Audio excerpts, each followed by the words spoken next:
Nasi dalca. Cuma hari ni aku pelik sikit sebab aku tak mau makan dalca. Nasi kandang Afiah Maju yang mana hampa biasa makan dekat R&R Bagai lagi daripada pindah daripada kedai baru. Tengok nasi dia saja, dia nampak macam nasi minyak. So aku minta kat dia, aku nak pilih sendiri kuah yang ada dekat sini. Aku bubuh kuah like saja. Jangan lupa sambal nyok. Yang ni anak hantu Pening saja dia akan tahu sambal nyok tu macam mana. Bagi hampa yang tak pernah makan, hampa cuba sekali-sekala tengok sambal nyok ni. Nasi dia saja pun dah sedap dah. Walaupun set ni nasi dalca. So aku tak minta dia punya set dalca tu. Kali ni aku nak try lain pada yang lain. Aku nak minta dia campur kuah like sikit lah sebab nasi dalca dia tak boleh banjir. Orang tak tahu dia pindah daripada R&R Bagan main sini weh. Sini weh, sedap weh. RM10 macam ni.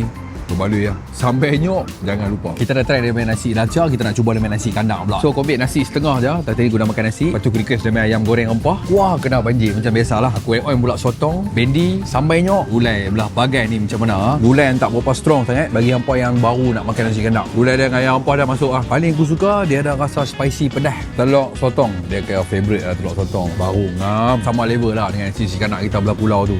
Tapi boleh makan weh, tak anjur kat hampa. Sebab aku selalu duduk tau jalan Bagai ni pos semua shortcut tak pergi highway sebab jam kan, aku potong terus belah highway ni kan. Aku dulu nampak dah kedai ni. So hari ni aku main try, aku main singgah makan, memang sedap weh. Aku tak anjur kat hampa. Mai support bisnes kita di Bagan Najam ni. Ciao.